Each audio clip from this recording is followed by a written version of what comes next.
Buongiorno a tutti, benvenuti a questa nuova edizione del TG Rosso Blu. Oggi è giovedì 18 febbraio.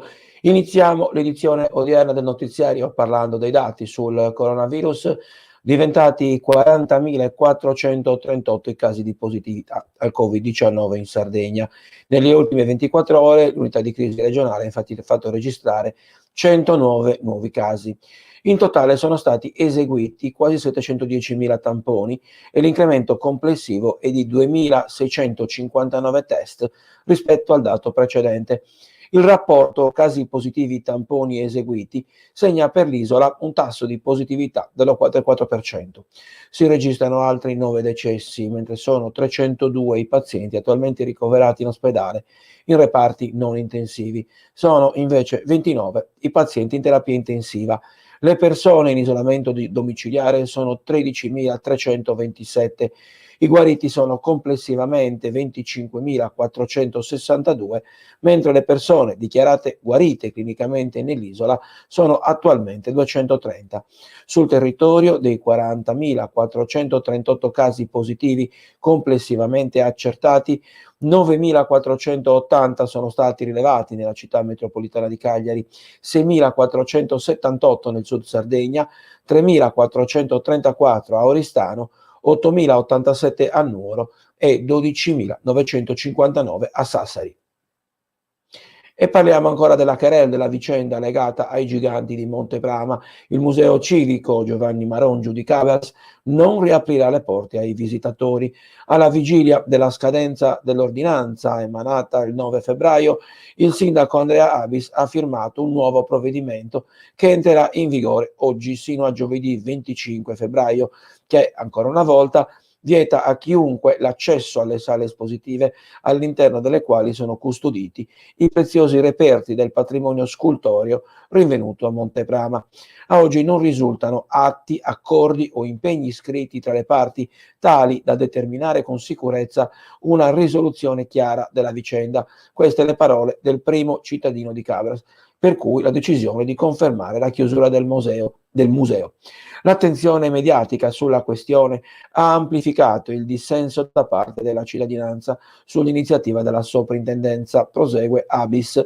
Durante la manifestazione del 13 febbraio abbiamo registrato centinaia di presenze tra sindaci, esponenti delle forze politiche, rappresentanti del settore imprenditoriale, ma sono stati numerosi anche i vari componenti delle associazioni culturali, del mondo della scuola e i cittadini. La riapertura del museo e il possibile avvio delle procedure di trasferimento potrebbe inasprire la disapprovazione generale, vanificando i risultati ottenuti fino a questo momento per la tutela dell'incolumità pubblica. E abbiamo una notizia da darvi che sicuramente non piace a me perché l'ho conosciuto, lo conoscevo personalmente. Il giornalismo sardo è in lutto per la scomparsa di Piero Mannironi. Lo vedete nella foto, una storica firma del quotidiano La Nuova Sardegna, testata per la quale da inviato ha seguito alcuni dei più rilevanti fatti di cronaca isolani, rievocati di recente nell'opera Anime Maledette, edito a fine 2020 dal Maestrale, in cui il giornalista ripercorreva decenni di storie di malavita in Sardegna.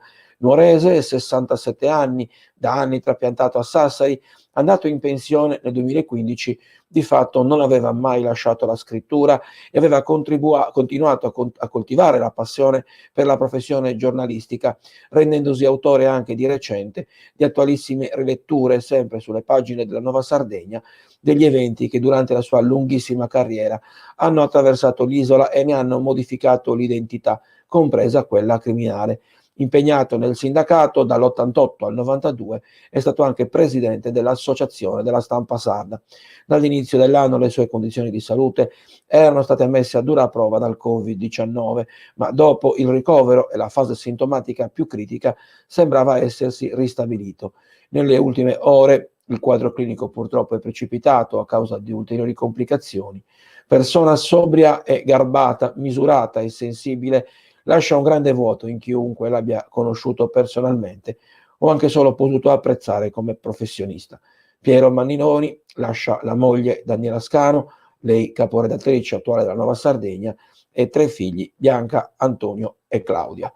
Da parte di Sardegna Rosso Blu Web TV, da parte personale, le più sentite condoglianze ovviamente alla famiglia. La linea ora a Pago per un messaggio importante. Domanda, ma vi siete già iscritti o no all'associazione Sardegna Rosso Blu? Se non l'avete ancora fatto, andate immediatamente sul sito qua www.sardegnarossoblu.it, 10 euro all'anno, si parla di commercio, cultura e tante altre cose. Avete il 10% di sconto sui partners che trovate appunto sul sito. In qualità di socio onorario non mi resta che dirvi, vi aspetto su sardegnarossoblu.it. A presto e un abbraccio a tutti. Viva la Sardegna, viva l'isola, sempre. Proseguiamo il TG parlando della questione Tuvigedu, perché l'indagine sui soldi non restituiti alla Regione da parte di Nuova Iniziativa Coimpresa è aperta da 3 anni, da quando cioè il 9 aprile 2018 la Corte d'Appello di Roma aveva dato ragione all'amministrazione regionale, riducendo da quasi 80 milioni di euro a 1.205.000 euro il risarcimento da pagare al costruttore per i vincoli scattati sull'area della necropoli di Cagliari, nella quale sarebbe dovuto nascere un quartiere residenziale realizzato dalla società del gruppo Qualbu. Il fascicolo, senza ipotesi di reato e senza indagati, è assegnato alla procuratrice della Repubblica Maria Alessandra Pelagatti. Ora è stato rispolverato dopo la sentenza della Cassazione, che ha stabilito che nessun risarcimento sarebbe dovuto essere concesso dalla Cassazione, dall'Odo arbitrale, visto che non era quella la sede eventuale per discuterne, bensì il TAR. L'indagine era stata aperta perché, nonostante la decisione dell'aprile 2018, la società non restituì alla Regione la gran parte dei 78 milioni incassati a seguito della decisione decisa appunto dal lodo arbitrario. Ora, comunicato la sentenza della Cassazione, il fascicolo è stato ripreso in mano con una delega assegnata al sostituto procuratore Nicola Giuamarassi per capire se vi siano dei reati dietro la mancata restituzione del denaro. Pochi giorni fa la prima sezione civile della Corte di Cassazione aveva annullato il lodo arbitrale che aveva consentito a Coimpresa di incassare i 78 milioni a titolo di risarcimento per i vincoli imposti dall'allora governatore Renato Soru sull'area che ospita la più grande necropoli punico-romana del Mediterraneo, un annullamento senza rinvio della sentenza della Corte d'Appello che aveva ridimensionato la cifra destinata al costruttore in 1.205.000 euro. L'ufficio legale della Regione ha già avviato le procedure per il recupero di 85 milioni di euro, ma nel frattempo anche la Procura di Cagliari ha ripreso in mano l'indagine. E i carabinieri del nucleo per la tutela del patrimonio culturale di Cagliari hanno eseguito ieri un'ordinanza emessa dal Tribunale di Nuoro che ha disposto il sequestro preventivo del santuario campestre di Sant'Elena, composta da chiesa, relative pertinenze e le parti cosiddette di cumbessias o muristene, cioè piccoli alloggi per pellegrini e novenanti. Il santuario, datato tra il 1777 e il 1803, per il quale la Soprintendenza Archeologica, Belle Arti e Paesaggio per province di Sassari e Nuoro ha avviato la procedura amministrativa di verifica di sussistenza dell'interesse culturale, venne riedificato agli inizi del Novecento. I fabbricati e le aree pertinenti del santuario sono stati sottoposti a sequestro a maggio 2020 di iniziativa dai militari del nucleo TPC a seguito della segnalazione dell'ufficio tecnico del comune di Siniscola che riscontrava l'esecuzione di lavori edili in assenza di titoli autorizzativi sia sotto il profilo monumentale che edilizio. Successivamente, a novembre dello stesso anno, il giudice per le indagini preliminari del Tribunale di Nuoro ha rigettato la richiesta di sequestro preventivo avanzata dalla Procura della Repubblica, disponendo l'immediato dissequestro e la restituzione all'indagato delle strutture religiose. Al successivo ricorso proposto dalla Procura della Repubblica di Nuoro, il Tribunale ha disposto un nuovo sequestro preventivo dei beni.